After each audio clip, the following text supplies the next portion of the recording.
And we're going to go back to the phones in just a little bit. First, we haven't done any Facebook questions, so let's do a couple of those. Here's one from Jesse.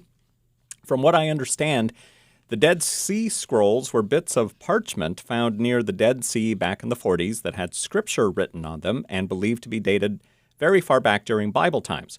A non-Christian friend of mine recently pointed out to me that the Dead Sea Scrolls kept at the Museum of the Bible were proven to be forgeries. But isn't there more to the Dead Sea Scrolls than just what was kept at the museum? Could you explain a little about what the Dead Sea Scrolls are? Was it one scroll that was found in one place or many bits of parchment found in various places? I'd like to learn more. Bobby? I love the story of the Dead Sea Scrolls that took place in the Qumran community. The Dead Sea is the lowest region on the face of the earth. And what was happening is years ago, people were translating the scriptures, and these scribes were hiding scrolls in pottery. And a boy was out one day, and he was throwing a stone in the late 40s, and he heard a vase break.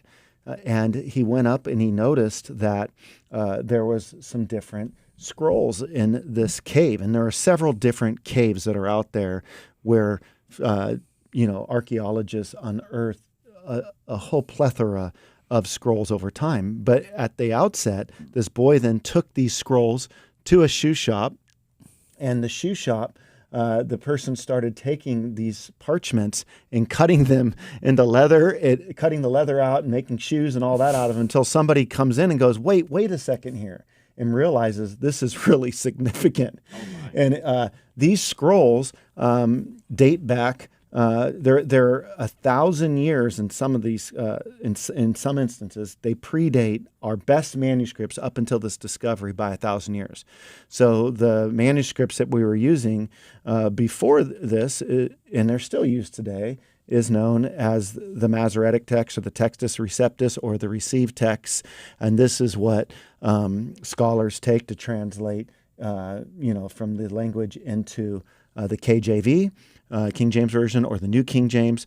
And then the scripts that were discovered at Qumran community that predate the ones that we had before by 1,000 years, that's what scholars use to bring out translations into like the ESV, the NIV, the NASB.